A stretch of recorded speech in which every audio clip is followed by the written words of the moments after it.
coming home. He is Chicago. Hi, I'm Michael Moynihan for Reason TV, and today we are talking to Terry Michael, the head of the Washington Center for Politics and Journalism, the boss, the grand poobah, the czar, right?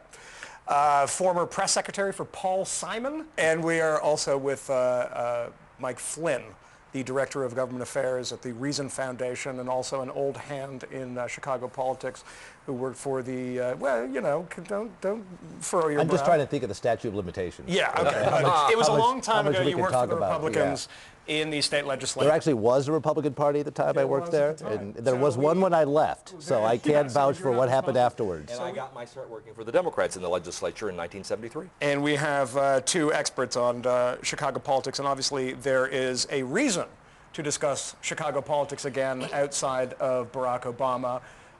What is going on, gentlemen, with Governor Blagojevich, Peter Bogdanovich, Blagojevich, whatever? What's going on right now in Chicago? You know, I have to say that I am not sure that this governor is really an example of Illinois corruption. I think there's some mental illness going on there. Yeah. I think it's a sociopath. But he certainly comes out of the culture of corruption that has been statewide, not just in Chicago. You have the Metro East St. Louis area, Madison County corruption. You have deep Southern Illinois, Cairo, where the Secretary of State in the late 1960s, Paul Powell, when he died, they found $800,000 stuffed in shoeboxes in his hotel room.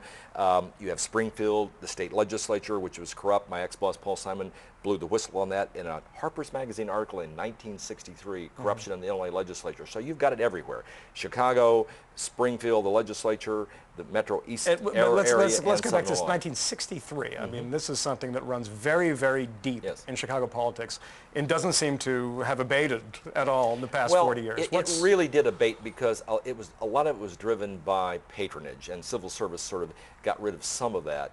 And that's why the Secretary of State position has always been the favored position for the corrupt George Ryan. He was Secretary of State. You have all the jobs when you're Secretary of State. The governor that can't do as much patronage as they used to. George Ryan, who is in prison right now. He's in prison right now. We should note that since Adlai Stevenson was elected on a reform ticket in 1948, all the Democratic governors elected since then have gone to jail, and now we're about to see a third one probably go to jail. That would be Otto Kerner, Dan Walker, and now Governor Blagojevich. And I do want to say, I mean, I think a couple things have actually changed in the time. And one is the corruption's a lot less petty than it used to be. You know, before it was you gave out a job as a sewer inspector, you maybe had a no-bid contract. Now you're talking. Now it's just on a grander scale. Now it's real money. And you know, you look, even things like the bond offerings of the state is incredibly corrupt, and you'll find sons and daughters of legislators who work for the bond agencies in Chicago who suddenly get the business to issue the bonds for the state. You've got things like the advent of state-controlled gaming licenses, where in the late 80s, early 90s, some investors, among Republicans too, could put up $10,000 to get a license that's now worth $40 million. The dollar amounts have gotten much bigger.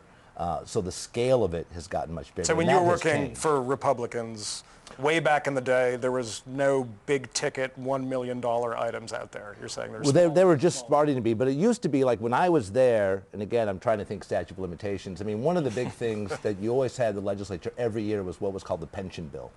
And it was a big bipartisan, everybody wink and nod, this bill will go through. And the bill is stuffed with specific provisions for individuals.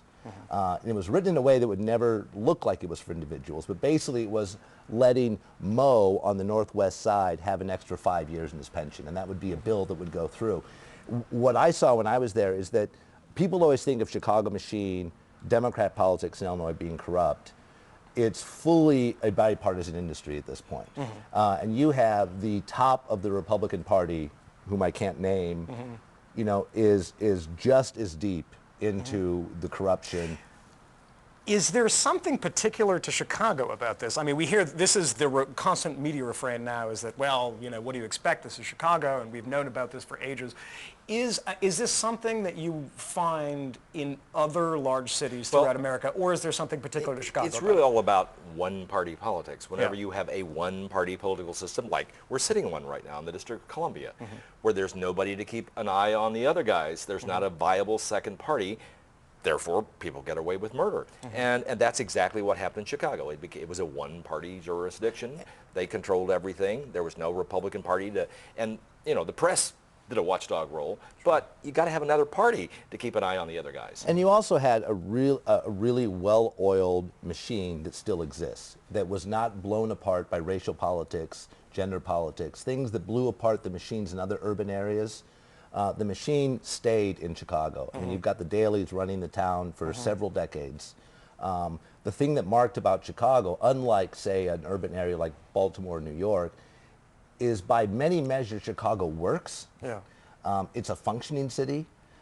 And so the citizens in Chicago feel okay turning a blind eye to a lot of the petty corruption because the city works, because trash is picked up, because the streets are plowed in the winter, where in a lot of urban areas you don't have that dynamic. So basically what we have right now is we have a story that is of national interest because of the scale of corruption, but clearly there's another element here. And the other element is that Barack Obama is from Chicago, and you have a number of Republicans foaming at the mouth trying to tie Barack Obama to this scandal. Is that going to happen? Is there any indication right now that this will have a negative effect on Barack Obama or even Rahm Emanuel? I don't think so, and this is the point I want to make, that politics, like life, is about physics. Every action has an equal and opposite reaction. The reaction in Illinois to all that corruption was a really healthy reform movement. In fact, Paul Simon helped lead that in the early 50s into the 60s. There's almost a meme stream that goes from Simon in that reform movement to Barack Obama's brain, and I'll tell you how. Dick Durbin was Paul Simon's administrative assistant when he was lieutenant governor, 69 to 72. Durbin kind of talked Obama into running for president. David Axelrod, a reporter, as was I, growing up, knowing about Paul Simon, this Mr. Clean, this independent, he's an Obama advisor. I laughed when I saw the Republicans during this past campaign trying to tie Obama to the daily machine. He's from the completely different tradition. He's from the progressive tradition, from the reform tradition in Illinois politics that reacted to the corruption in Illinois politics. Now, let me say there that certainly when you're in a situation like that, the reformers have to work to some degree with the machine types if they want to get anything done, because they control the seats in the legislature. But Obama comes out of that tradition. Yes, I'm really he amused by the Jesse Jackson angle on Well, this. Yes, this is, we have a limited amount of time, so let's finish on the question about Jesse Jackson Jr., who was candidate number 5, contestant number 5, revealed and gave a sort of mealy-mouthed press conference the other day.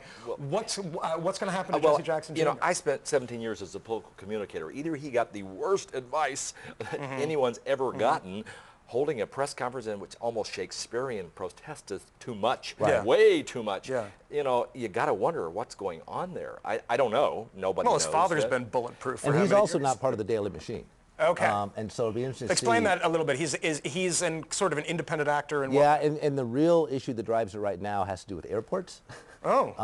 Because Jesse Jackson is a big proponent of building a 3rd regional airport in Peatone, Illinois, but that would remove all the contracts in O'Hare that controlled by the city and Mayor Daley. So he is definitely out of the daily machine. So I expect him to be thrown under the bus. And real quick, I just want to end. There's one funny story about Blagojevich that I think is apocryphal for what happened this week. There's a friend of mine reminded me of it, that he saw him in Springfield not too long ago. And Blagojevich liked to brag quite often when he was in Springfield about when he lived in D.C., jogging through the streets, he once ran into Richard Nixon. And he was so proud of that. And so I think of him being arraigned before the judge in a jogging suit, being undone by tape conversations. I think he was foreshadowing what was going to happen to him later on. All right, so we have determined today that Governor Blagojevich is royally screwed. Jesse Jackson will be thrown under the bus, and Barack Obama is going to come out unscathed. I think so. All right. Well, thank you guys very much for coming down to talk to us. Mike Flynn of the Reason Foundation, Terry Michael, libertarian Democrat extraordinaire who often publishes on the Reason.com website. I'm Michael Moynihan for Reason TV, and thanks for watching. We is Chicago.